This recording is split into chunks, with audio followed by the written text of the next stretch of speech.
그 집엔 하나님이 없다. 그 집에는 하나님이 없다라는 제목으로 함께 하나님 말씀을 나누도록 하겠습니다. 우리 제목을 한번 따라 읽어보겠습니다. 그 집엔 하나님이 없다. 여러분 혹시 영화 파묘라는 영화 보셨어요? 파묘. 포스터를 한번 보여주시겠습니까? 네, 파묘. 이 영화인데요. 2024년 작년에 개봉했던 영화인데 무려 1,000만 명 이상이 본 최고의 흥행을 기록했던 작품의 이름이 바로 이 파묘입니다.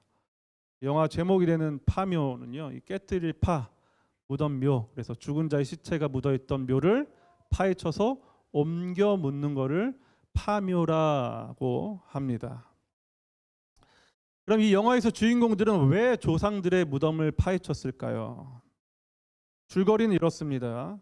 한 재벌가에 이상한 죽음과 사고가 계속해서 발생합니다. 그 원인을 찾던 가족들은 조상의 묘가 문제일 수 있다고 생각하게 되고 묘를 파서 옮기면은 운이 풀릴 거다라고 믿게 됩니다. 그래서 가족들은 외부 전문가들을 불러서 조상들의 무덤을 파고 옮기게 됩니다. 그리고 이 과정에서 생기는 일을 그린 영화가 파묘입니다. 질문을 하나 할게요. 이 가족들이 묘를 파는 것은 조상들을 위한 일일까요? 아니면 살아있는 나와 내 가족들을 위한 일일까요? 나와 내 가족들을 위한 일이죠. 그렇죠? 여러분 예수님 안 믿으면 나중에 묘가 파헤쳐질 수도 있습니다. 요즘 제사를 드리는 집이 적어지긴 했지만 아직도 제사를 드리는 집이 있죠. 다시 한번 질문을 해보겠습니다. 제사를 드리는 이유가 먼저 돌아가신 조상님들을 위해서입니까? 아니면 나를 위해서입니까? 둘 다라고 말씀하시는 분도 계시겠고 여러 가지 대답이 있으시겠지만 사람들 말 속에 이런 의식이 담겨 있어요. 사람들의 말에는 의식이 있거든요. 생각이. 제사를 잘 안 드리면은 조상들이 노하셔. 그래서 제사를 정성껏 드려야 해 라고 말한 거 들어보셨죠? 결국 누구를 위한 거예요? 나를 위한 거죠. 효도라는 말로 포장을 하지만 목적은 누가 복을 얻는 거예요? 내가. 조상들이 복을 얻는 게 아니라 내가 복을 얻는 게 목적이에요. 제사의 목적은. 그러니까 조상들은 제사는 내가 복받기 위한 뭐예요? 수단입니다. 효도라고 하면 안 돼요. 오늘 이 이야기가 우리가 오늘 읽은 이 말씀에 똑같이 등장합니다. 하나님을 섬긴다고 말은 하지만 실상은 나를 위한 신앙. 오늘 이 말씀을 통해서 왕이 없던 시대에 살던 이 미가라는 한 사람을 통해서 어떤 일이 있었는지 또 그리고 그의 죄악의 형태가 어떻게 충격적으로 드러났는지를 여러분과 함께 나누고자 합니다. 오늘 우리가 읽은 이 본문에 나타난 모습이 왜 심각한지를 보려면요, 이 사사기 전체의 구조를 잠깐 살펴보는 것이 꼭 필요합니다. 한번 표를 볼게요. 사사기는 총 21장으로 구성되어 있습니다. 1장부터 2장은 출애굽 이후에 이스라엘 백성들이 가나안 땅에 정착할 때 이야기를 하고 있어요. 그리고 3장부터 16장까지는 12명의 사사들의 이야기가 나옵니다. 그리고 지난주까지 삼손을 끝으로 사사들의 이야기를 다 봤죠. 그리고 17장부터 21장까지는 무슨 이야기였냐면은 이스라엘의 타락상을 기록하고 있습니다. 자, 그러면은 그냥 여러분이 사전 정보 없이 이 사사기를 읽으면은 이 17장부터 21장에 이어진 이야기는 삼손 이후의 시대 이야기구나라고 생각하시겠지만 그게 아니에요. 다음 표를 보여주세요. 사실은 이렇게 기록되는 게 맞습니다. 그러니까 1장부터 2장 후에 사사하고 그 사이에 있던 일이 바로 17장부터 21장 오늘부터 단 몇 주 동안 이어지는 그 이야기들이 바로 그때의 이야기들을 하고 있는 거예요. 무슨 말씀인지 이해가 되시죠? 이건 사사기를 쓴 저자가 의도적으로 이렇게 배치를 한 겁니다.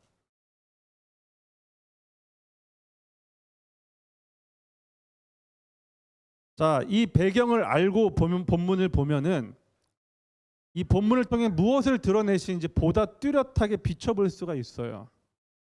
그렇기 때문에 이 이야기는요, 오늘 등장한 미가라는 한 사람이 등장하는데 미가 한 사람의 단순한 이야기가 아니라 우리를 겨누는 하나님의 진단이 될 것입니다. 여러분 오늘 한번 등장하는 사람의 이름을 한번 불러볼게요. 이름이 뭐라고요? 미가입니다. 미가. 잘 불러보지 않기 때문에 우리 한번 불러보는 거예요. 미가. 이 사람은요 당시 이스라엘에 있었던 아주 평범한 집안에 있던 매우 보편적인 이야기입니다. 그러니까 특별한 사람의 이야기가 아니라 아주 평범한 사람의 의식과 신앙생활을 담고 있는 이야기예요. 어느 날 이 미가라는 남자가 어머니의 돈을 훔칩니다. 어머니는 이 사실을 모르고 도둑을 맞았으니까 도둑놈을 저주합니다. 근데 이 저주하는 소리를 아들 미가가 듣게 된 거예요. 그래서 어머니에게 가가지고 내가 어머니의 돈을 훔쳤습니다 라고 자백을 합니다. 왜냐하면 저주했으니까. 자, 그럼 정상적인 집이라면은 어머니는 아들 미가에게 어떻게 해야 됩니까? 그렇죠. 돈을 내고 가르침을 줘야죠. 너 그러면 안 돼. 너 죄 지은 거야. 잘못한 거야. 그런데 이 어머니가 어떻게 하죠? 2절 말씀 보겠습니다. 2절 말씀입니다. 시작. 미가가 자기 어머니에게 말했습니다. 어머니, 전에 은돈 1,100개를 잃어버린 일이 있으시지요. 그때 어머니가 그 은돈 때문에 저주하는 소리를 들었습니다. 그 은돈은 저에게 있습니다. 제가 그 돈을 훔쳤어요. 미가의 어머니가 말했습니다. 얘야, 여호와께서 너의 잘못을 복으로 바꾸어 주시길 바란다. 자, 지금 미가의 어머니가 어떻게 하고 있습니까? 야단치고 있는 게 아니라 뭘 하고 있어요? 축복하고 있죠. 돈 훔쳤는데 축복하고 있단 말이에요. 그것도 여호와의 이름으로 축복하고 있습니다. 그런데 더 심각한 일이 아무렇지도 않게 벌어집니다. 3절 말씀 볼게요. 3절 말씀. 시작. 미가는 은돈 1,100개를 어머니께 돌려주었습니다. 그러자 어머니가 말했습니다. 내가 이 은돈을 여호와께 거룩하게 드리겠다. 그것으로 너를 위해 조각한 우상과 녹여 만든 우상을 만들겠다. 그래서 내가 이것들을 도로 차지하게 하겠다. 여호와께서 너의 잘못을 복으로 바꿔주겠다 하신 다음에 무슨 일을 합니까? 미가가 돌려준 돈으로 여호와께 거룩하게 드린다고 하는데 그 다음 뭘 하는 거예요? 우상 만들죠. 누구를 위해서요? 여호와를 위해서? 아니죠. 아들을 위해서. 아들을 위해서 하나님께서 가장 싫어하는 우상을 만들겠다는 거예요. 마치 연로하신 어르신, 여든이 넘으신 90세가 넘으신 부모님의 생일잔치 때 효도를 하겠다고 하면서 음식을 차렸는데 피자, 치킨, 햄버거로 잔치상을 차리는 것과 같죠. 이 음식 누구를 위한 거예요? 나랑 내 자식들을 위한 거겠죠. 그렇죠. 물론 연세 드신 분들도 피자, 치킨, 햄버거 좋아하실 수도 있지만 바로 이게 미가의 모습이었습니다. 그렇다면 여러분은 왜 우상을 만들면 안 될까요? 우리 10계명 2계명에 너희는 우상을 만들지 말라가 출애굽기 20장 4절부터 6절에 기록되어 있는데 같이 한번 또 읽어볼게요. 4절부터 6절입니다. 시작. 너희는 우상을 만들지 마라. 위로 하늘에 있는 것이나 아래로 땅에 있는 것이나 땅 아래로 물속에 있는 것에 그 어떠한 모양도 만들지 마라. 어떤 우상에게도 예배하거나 섬기지 마라. 나 여호와 너희 하나님은 질투하는 하나님이다. 나에게 죄를 짓고 나를 미워하는 사람에게는 그의 3대 4대 자손에게까지 벌을 내릴 것이다. 하지만 나를 사랑하고 나의 명령에 따르는 사람에게는 수천 대 자손에 걸쳐 한결같은 사랑을 베풀 것이다. 복 받고 싶으면 하나님의 명령 따르면 된다고 말하고 있는데 우상 만들지 말라고 말씀을 하고 계시는데 우상 만들고 있어요. 누구를 위해서요? 아들 위해서. 그러니까 우상이란 게 뭡니까? 깎아서 만들거나 녹여서 만든 조각이 바로 우상이죠. 그럼 이 우상에는 모양이 있습니다. 가장 대표적인 게 황소나 새 같은 동물들의 모습을 가지고서 우상을 만듭니다. 여러분 지금 제가 이 시간에 여러분에게 종이하고 펜을 드리면서 하나님을 그려보세요 라고 하면은 여러분 하나님을 어떻게 그릴 수 있겠습니까? 쉽지 않겠지만 무조건 반드시 그려야 한다고 하면 여러분 어떻게 하나님을 그리시겠습니까? 진짜 그리는 게 다 다르겠죠? 여러분이 경험한 대로 그리실 거예요. 하다못해 그러면은 여러분 제가 펜과 종이를 드릴 테니까 저를 한번 그려보십시오 하면 어떻게 그릴까요? 저를 어떤 분들은 제 얼굴만 그릴 수 있어요. 여기 상체를. 하체가 마음에 안 드신 분들은. 근데 전신을 그리실 분도 계시겠죠. 근데 아마 제 뒷모습을 그리시는 분들은 없을 거예요. 저는 뒷모습이 자신 있는데 여러분은 제 뒷모습을 안 그릴 거란 말이죠. 그렇죠? 어떻게 표현하든 간에 한 장의 종이에 저라는 사람을 다 표현할 수 있습니까? 없습니다. 한정적이라고요. 그러니까 어떤 부분은 반드시 생략되게 되어 있습니다. 여러분 저 같은 사람을 그리는 것도 그러한데 하나님을 하나의 조각 덩어리에다가 그 전체를 표현하고 담을 수 있을까요? 절대 안 됩니다. 그러니까 이러한 행위는 뭐냐면요, 우상을 만드는 것은 하나님을 축소하는 행위예요. 축소한다는 것은 내가 보고 싶은 면만 본다는 겁니다. 내가 보기 싫으면은 안 보고 내가 보지 못하면은 안 보겠다는 거예요. 여러분 길을 지나가다가 아무나 붙잡고 교회 상징이 무엇입니까? 라고 물어보면 뭐라고 대답할까요? 그렇죠. 90% 이상 십자가라고 이야기하실 거예요. 그런데 여러분 예수님을 십자가 하나로 표현할 수 있을까요? 절대 안 됩니다. 십자가에서 부활하셨어요. 십자가에서 죽으시고, 그런데 그 끝이 아니란 말이에요. 죽으시고 무덤에서 부활하시고 승천하신 후에 지금 하늘에서 하나님 보좌 우편에 앉아 계시면서 우리를 위해서 기도하고 계신단 말이죠. 지금도 통치하시면서. 그러니까 예수님에 대해서 십자가 하나로 표현할 수 있습니까? 없습니까? 일부분이라고, 아주 일부분. 그냥 예수님 천지 창조 때도 창조를 하신 분이시거든요. 그러니까 이 십자가 하나에다가 예수님의 모든 그 놀라운 영광들을 담아내는 건 불가능한 일입니다. 그래서 이 종교 개혁자들이 십자가 형상 자체에 어떤 신비한 능력이 있다거나 그것만으로 예수님을 온전히 드러낼 수 있는 것은 위험하다라고 생각하면서 경계를 했습니다. 그래서 십자가 목걸이하고 귀걸이하고 뭐 팔찌하고 뭐 걸어놓고 하는 게 굉장히 어떤 경건한 것처럼 보이지만 실상은 그렇지 않다 이거예요.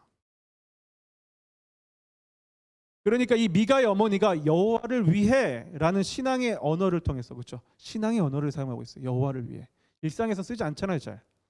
여호와를 위해라는 신앙의 언어를 통해서 누굴 축복하고 있습니까? 내 아들. 내 아들을 축복하기 위해서 이용하고 있는지가 명백하게 드러나고 있는 거예요. 그런데 이게 미가의 특별이 아니라 당시 이스라엘 백성들의 아주 보편적인 모습이었다라는 겁니다. 누구나 다 이렇게 신앙생활하고 있었다는 겁니다. 그러니까 이런 배경에서 삼손같이 막대 먹은 사람이 나오는 게 이상한 거예요? 아니면 특별한 거예요? 평범한 겁니까? 평범한 거예요. 다 이렇게 사는데 삼손 같은 한 사람 더 나왔다고 해서 특별한 게 아니라 이겁니다. 충분히 그럴 만한 일인 겁니다. 콩 심은 데 콩 나고 팥 심은 데 팥 나고 있었던 거예요. 자, 그렇게 미가의 어머니는 아들을 위해서 우상을 집으로 가지고 들어옵니다. 자, 그럼 이게 끝일까요? 끝이 아니에요. 더 볼까요? 사사기 17장 5절 상반절을 읽어볼게요. 17장 5절. 자, 시작. 미가는 우상을 섬길 신전을 가지고 여기까지요. 있었습니다. 자, 보세요. 미가는 우상을 섬길 뭘 갖고 있었다고요? 신전을 가지고 있었대요. 규모는 알 수 없지만 개인 신전을 가지고 있었던 것으로 보니까 뭐 돈은 조금 있었던 집인 것 같아요. 그런데 여기서 눈여겨봐야 할 게 있습니다. 이러한 신전이 개인 집에 있으면 될까요? 안 될까요? 안 되죠. 여러분 집에 신전 있는 분 있으세요? 신전 떡볶이 이런 거 말고. 왜냐하면 당시 하나님께서 이스라엘 백성들에게 명령을 하신 게 있는데요. 하나님을 예배할 곳을 따로 마련해 두셨어요. 이곳에서 예배하라라고 정해 놓으셨다고요. 당시 이스라엘이 여호수아 때부터 시작해서 가나안에 입성할 때 실로라는 동네 지역에 성막을 짓고 이곳에 다 모여서 모든 백성이 다 모여서 예배를 드리라라고 말씀하셨습니다. 내가 그곳에 함께 있겠다라고 말씀하시면서요. 여호수아서 22장에 보면은 이 사건이 있었던 일의 앞장에 보면은 이스라엘 12개의 지파 중에서 세 지파가요. 자기들만의 제단을 세웁니다. 그리고 자기들만의 지파가 제단을 세우는 걸 보고 뭐라고 이야기하냐면 반역한 거라고 이야기해요. 그리고 내전이 벌어질 준비가 됩니다. 성전을 따로 지으면은. 여호수아 22장 16절과 19절, 16절, 19절 두 절 말씀을 같이 한번 읽어볼게요. 시작. 여호와의 모든 백성이 이와 같이 묻습니다. 여러분은 어찌하여 이스라엘의 하나님께 이런 악한 일을 하셨소? 어찌하여 여러분은 오늘날 여호와를 떠나 여러분을 위해 제단을 쌓고 여호와께 범죄하려 보세요. 하시오? 여러분은 오늘날 여호와를 떠나 누구를 위해? 여러분들을 위해라고 얘기하죠, 그렇죠? 제단을 쌓는 게. 그리고 여호와께 범죄하려 하고 있다고 알아죠. 자, 우리 19절 볼게요. 시작. 여러분의 땅은 깨끗하지 못한 땅이요 그러니 성막이 있는 여호와의 땅으로 건너오시오. 여러분은 우리들 땅의 일부를 차지하고 그 땅에 살아도 줬소. 우리 하나님 여호와의 제단 이외에 다른 제단을 쌓아 여호와께 등을 돌리는 일은 하지 마시오. 또 우리에게로 등을 돌리는 일도 하지 마시오. 보세요. 우리 하나님 여호와의 제단 이외에 다른 제단을 쌓아 여호와께 등을 돌리는 일은 하지 마시오. 등을 돌리는 게 뭐냐? 반역입니다. 반역. 그러니까 여기서 실로가 아닌 곳에 신전을 만들어 제단을 쌓는 일에 대한 의미가 어떤 것인지를 두 가지를 이야기하고 있는데, 제단을 쌓는 것은 여호와를 위해가 아니라 자기 자신을 위한다는 것이고, 두 번째로 여호와께 등을 돌리는 반역이라는 것을 이야기하고 있습니다. 그러니까 이렇게 제단을 따로 쌓는 것은 내전을 벌일 정도로 심각한 일입니다. 그런데 미가라는 사람이 자기의 집에 신전을 두고 있다고 이야기하죠. 아주 심각한 일을 아무렇지 않게 벌이고 있던 거예요. 그런데 또 끝이 아닙니다. 대단한 사람이에요. 사사기 17장 5절 보겠습니다. 시작. 미가는 17장 5절입니다. 시작. 미가는 우상을 섬길 신전을 가지고 있었습니다. 그는 대제사장의 예복인 에복과 가문의 우상 몇 개를 더 만들었습니다. 그리고 나서 미가는 자기 아들 중 하나를 제사장으로 삼았습니다. 미가가요, 당시 제사장들이 입던 옷인 이 에봇이라는 옷을 만들고 가문의 우상 몇 개를 더 만들었다고 이야기해요. 쉽게 말해서 종교적인 모양새를 흉내내고 있다 이겁니다. 그리고 뭘 했다고요? 자기 아들 중에 하나를 마음대로 제사장 삼았어요. 불러가지고 야 너 목사해 이런 거예요. 제사장이 목사 이건 꼭 아니지만 쉽게 여러분이 이해하기 쉽게 말씀드리는 겁니다. 여러분도 다 제사장입니다만, 당시의 제사장은 반드시 모세의 형 아론의 자손 중에서만 제사장을 선택할 수 있었습니다. 삼을 수 있었어요. 우리 출애굽 28장 1절 말씀 볼게요. 출애굽 28장 1절입니다. 시작. 내 형 아론과 그의 아들인 나답과 아비후와 엘르아살과 이다말을 불러 너에게로 오게 하여라. 그들을 이스라엘 백성과 구별하여라. 그들은 나를 섬기는 제사장이 될 것이다. 그렇죠? 분명히 정해져 있다 이거예요. 그런데 미가가 마음대로 자기 아들을 제사장으로 삼아버린 겁니다. 생각해보면, 잘 생각해보세요. 아들이 있잖아요. 지금 아들이 있는데 엄마 돈을 훔친 거예요.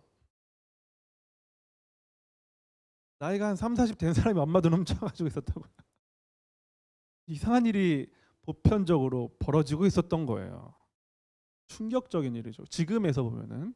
당시에는 충격적인 일이 아니었다는 게 충격적이죠. 지금까지 모습을 보니까 미가의 집에는요, 제사를 드릴 건물인 신전도 있었고요, 신상도 있었고요, 심지어 제사장까지 있었습니다. 모든 것이 다 있었어요.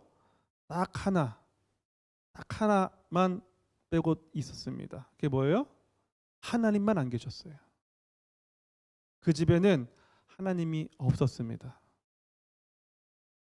그래서 6절에서 뭐라고 이야기합니까? 우리 6절을 같이 한번 읽어볼게요. 사사기 17장 6절입니다. 시작. 그때 이스라엘 사람들에게는 왕이 없었기 때문에 사람들마다 자기 하고 싶은 대로 했습니다. 하나님을 왕으로 안 모시고 사니까 어떻게 했다는 거예요? 자기 소견에 오른 대로. 쉽게 얘기하면 자기 마음대로 했다는 겁니다. 기준이 자기라는 거예요. 자기. 여러분 어떻습니까? 지금 이곳은 예배드릴 예배당도 있고 비싼 훌륭한 음향 시설과 악기도 있습니다. 목사도 있죠. 예배 후에는 맛있는 식사도 준비되어 있습니다. 그런데 지금 여러분의 마음과 삶에 예배 받으실 하나님이 계십니까? 다 있는데 하나님이 안 계시지 않느냐 이거예요. 사람들은 착각합니다. 예배 드릴 조건들이 갖춰지면 예배가 완성된다고 착각하는 거예요. 그런데 하나님이 안 계시는 거예요.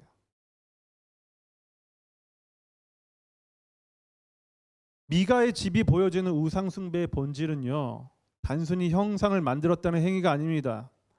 예배를 하나님이 아닌 내가 원하는 방식대로, 하나님이 원하는 방식이 아니라 내가 원하는 방식대로, 내가 원하는 효과에 대한 기대, 곧 복, 감정, 안정을 얻기 위해서 예배를 드렸다는 겁니다. 여러분, 오늘날 성도들에게 흔히 나타나는 나 중심적 예배에 대한 잘못된 인식이 하나 있어요. 여러분 잘 들으십시오. 오늘 내가 예배를 드리면서 얼마나 만족했는가에 여러분 초점을 두고 있지 않습니까? 내가 울고 웃고 뜨거운 느낌이 나고 뭔가 남는 게 있는 것 같아야지 나는 은혜로운 예배를 잘 드렸다고 생각하고 있지 않느냐 이거예요. 여러분 착각입니다. 그건 내 예배를 받는 대상을 나로 만드는 거죠. 하나님이 우리의 예배를 받으시고 있는 거잖아요. 근데 내가 울고 웃고 내가 감정이 요동치는 게 왜 중요하다고 말하냐 이거예요. 중요한 것은 하나님께서 나에게 오늘 무엇을 원하시는가예요. 그게 예배입니다. 오늘 이 말씀이 조금 어렵게 느껴질 수도 있을 거예요. 그럼 잘 생각해 보세요. 오늘 누구를 위해서 예배를 드리고 있는가? 그게 오늘 이 설교의 주제이고 이 본문이 여러분에게 묻고 있는 질문인 겁니다. 이렇게 하나님에 대해서 나 중심적인 태도가 나타나는데 이러한 죄성이 정말 하나님께만 나타날까요? 그렇지 않아요. 우리 인간들은요. 얼마나 더럽고 추잡하고 죄악이 가득한지요. 하나님께 보이는 태도를 보면요. 인간관계가 어떻게 나타나는지 똑같이 나타납니다. 가장 기초적인 가정에 대해서 한번 이야기해 볼까요, 여러분? 특히 결혼해야 되는 청소년과 청년들 잘 들으십시오. 귀를 쫑긋 세우고 들으셔야 돼요. 우리가 어느 날 연애를 하다가 보면은 어느 날 이 사람과 결혼을 해야겠다 하는 순간이 옵니다. 그리고 기대하고 상상하죠. 내가 이 사람과 살게 되면은 이 남자가 이 여자가 나에게 어떤 만족을 줄 수 있는 거 이런 생각을 한다고요. 착각하지 마십시오. 우리 애가 만나는 남자나 여자가 내 욕망을 여러분의 욕망을 채워주기 위해서 존재하는 게 아니에요.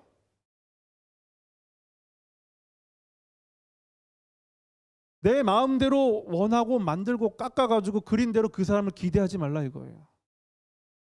여러분의 남편과 여러분의 아내가 될 사람들은 절대로 백마탄 왕자 같은 사람들이 되지 않을 겁니다. 일단 말이 없어요. 그래서 안 돼요 일단.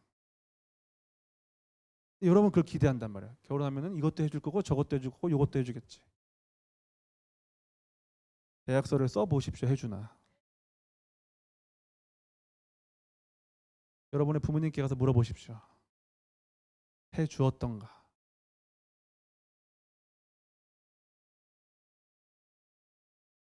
성경은 정반대 이야기를 하죠. 고린도전서 13장에 보면 사랑에 대한 이야기를 하는데요. 제일 먼저 이야기하는 게 뭐예요? 사랑은 언제나 오래 참고. 얼만큼 참고요? 오래 참고. 왜 제일 먼저 오래 참고예요? 참긴 참아야 되는데 오래 참아야 됩니다. 사랑은 언제나 오래 참고. 고린도전서 13장 이렇게 읽으셔야 돼요. 사랑은 언제나 오래 참. 사랑은 언제나 오래 참고 이게 아니에요. 사랑은 언제나 오래 참고 이렇게 부르셔야 돼요. 겁나게 오래 참고 속이 뒤집어지도록 오래 참고 맞아요? 네.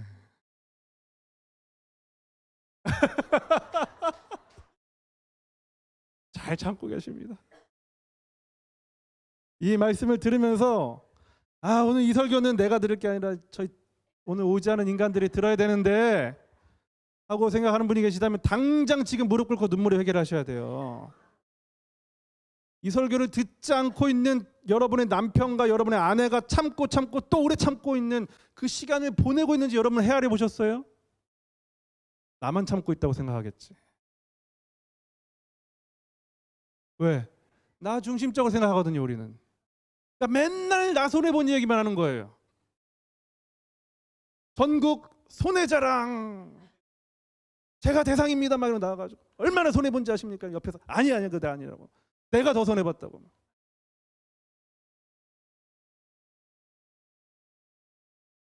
하나님을 섬긴다는 것은 하나님의 기준에 맞추는 것이죠. 내 기준에 하나님을 맞추고 대상화를 하는 게 아니에요. 하나를 보면 열을 난다고 하나님을 대하는 태도를 보면요, 인간관계를 맺는 우리의 죄성을 확인할 수 있습니다. 하나님을 대상화하는 사람들은요, 인간들을 대상화합니다. 나의 행복을 위해서, 어떤 이익을 위해서 그 사람을 목적 삼는다, 수단 삼는다고요. 사랑하는 성도 여러분, 오늘 이걸 분명히 기억하셔야 돼요. 나를 위해 하나님께서 존재하시는 게 아니고요, 모든 인간은요 하나님을 위해 존재합니다. 믿으십니까? 안 믿으셔도 믿으세요. 이사야서 43장 21절에 하나님께서 인간을 창조하신 이유에 대해서 분명히 가르치고 있어요. 외우기도 쉽게 4321이니까 그렇죠. 이사야 43장 21절 같이 한번 볼까요? 시작. 이들은 내가 나를 위하여 지은 백성이다. 그들이 나를 찬양할 것이다. 창조한 목적에 대해서 이야기하고 있어요. 뭐라고 이야기하고 있습니까? 누구를 위하여? 하나님께서 하신 말씀이요. 여호와를 위하여. 근데 우리는 정반대로 바꿔버리죠. 나를 위하여 하나님 존재해 주십시오. 이게 우상숭배의 본질이고 미가가 드렸던 예배의 본질입니다. 바꿔야 돼요. 하나님께서 원하시는 게 뭐냐면 바른 관계입니다. 바른 관계. 하나님이 왕 되시고 내가 백성인 관계.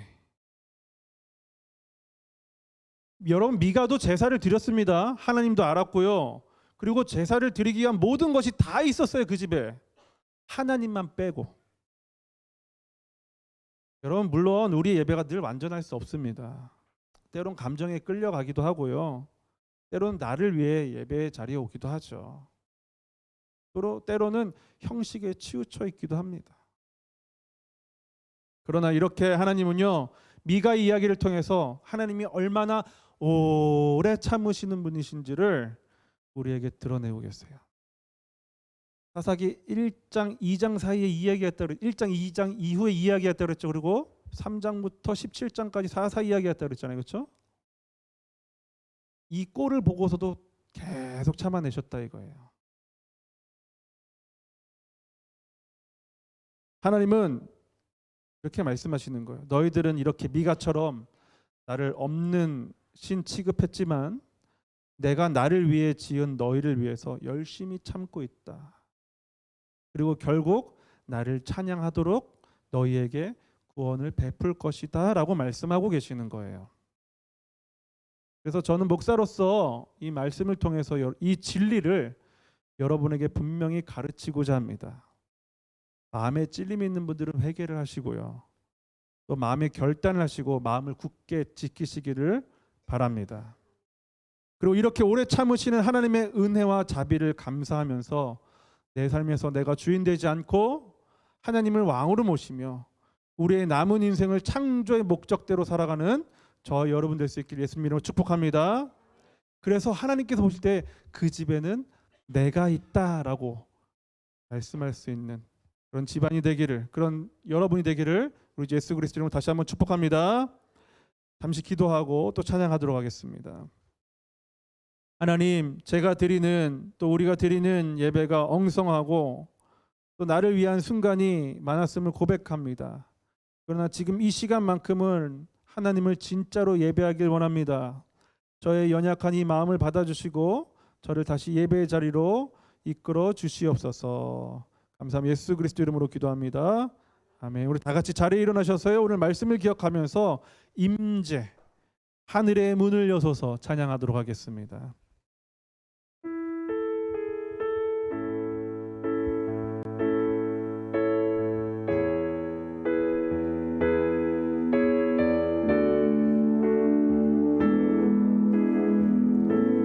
다 같이 고백합니다. 하늘의 문을 여소서. 하늘의 문을 여소서.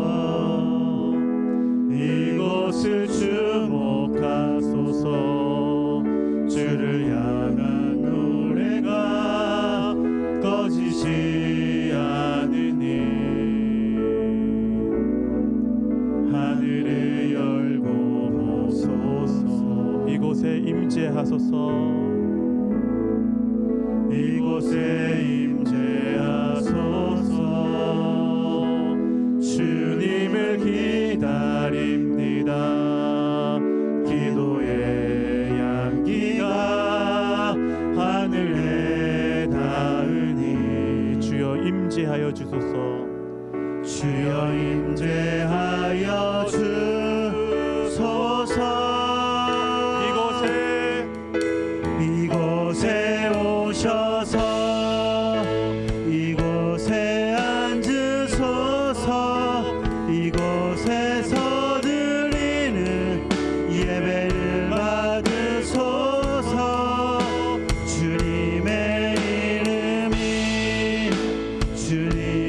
이름만이 오직 주의 이름만 이곳에 있습니다.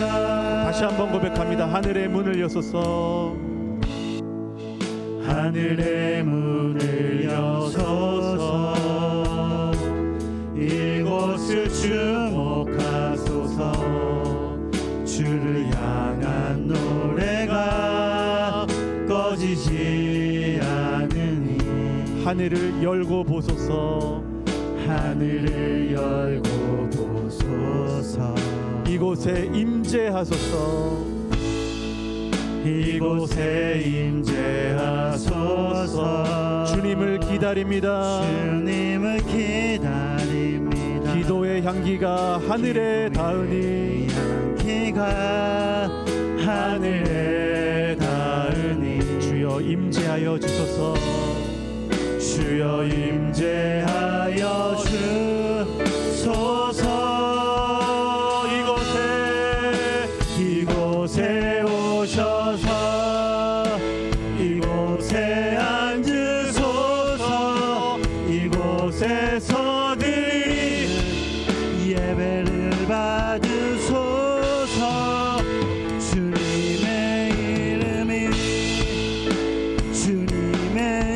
이름만이 오직 주의 이름만 이곳에 한 번 더 이곳에 오셔서 이곳에 오셔서 이곳에 앉으소서. 이곳에서 드리는 예배를 받으소서. 주님의